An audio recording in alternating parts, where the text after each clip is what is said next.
everyone. Storytime today.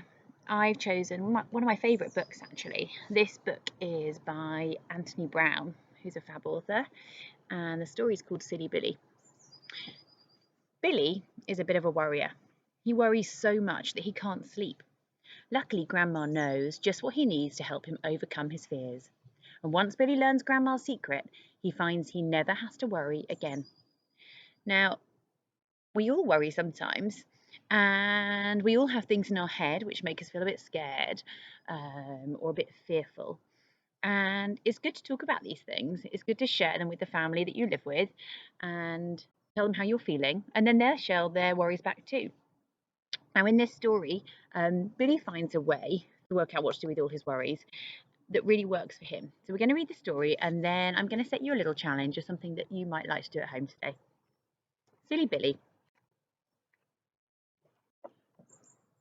Billy used to be a bit of a worrier.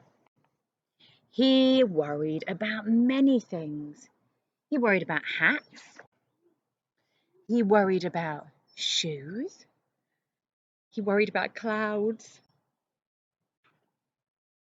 Oh, he really worried about the rain. He even worried about giant birds swimming in his window, taking away. His dad tried to help. "Don't worry, lad," he said. "None of these things could happen. It's just your imagination." His mum tried too. "Oh, don't worry, love," she said. "We won't let anything hurt you." But still Billy worried. One night he had to go and stay with his grandma, but Billy couldn't sleep. He was too worried. He always worried about staying at other people's houses. Billy felt a bit silly, but at last he got up and went to tell his grandma. "Well, fancy that, love," she said. "You're not silly. When I was your age, I used to worry like that. I've got just the thing for you." She went into her room and she came out holding something.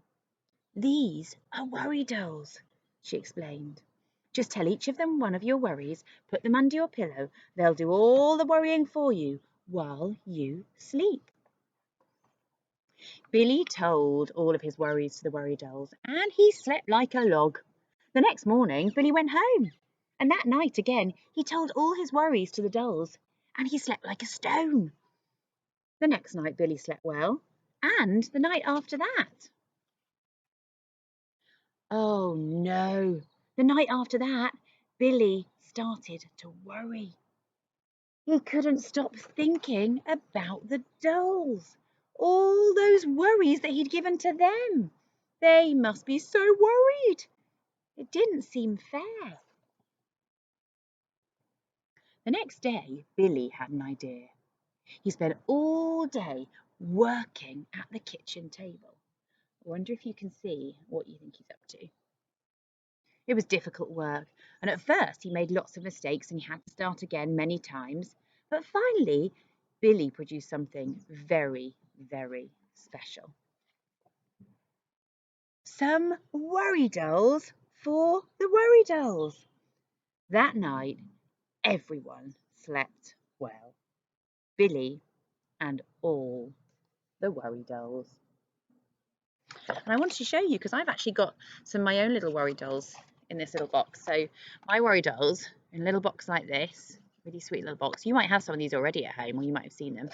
And you take off the lid and this is where my worry dolls keep. This is where they live. So inside here, I've got my little pack. They're very tiny. They're very hard to see. So I'm going to try and show you on my hand. I'm going to sit them out. So here's my tiny little dolls. I can show you an example little one. There's one little one. There's another little one. They're tiny, tiny little dolls. And they come, it says on my little piece of paper, it says they come from Guatemala, a country in South America. And according to legend, Guatemalan children tell a worry to each doll when they go to bed at night. And they put their worry dolls under their pillows to take their worries away. So I thought these were a really good thing to have just in case you have any worries. So here's my worry dolls, but I thought you might like to have a go at making your own. I'm going to have a go at making my own today. I haven't done it yet, but I'm going to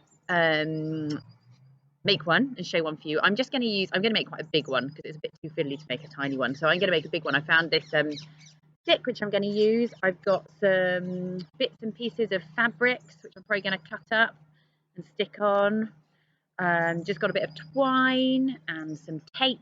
So I'm going to use all these to have a go at making my own worry doll. So maybe you'd like to have a go at doing that too. Maybe you'd like to make one for yourself. You can have it under your pillow or next to you in bed at night in case you've got a worry you want to tell to your doll. Or maybe you'd like to give it to someone in your family to make sure they've got someone to share their worries with too. I hope you enjoyed the story and I hope you have fun making your doll. And I'm going to show you a picture of mine when it's done. Okay, have a great day. Bye.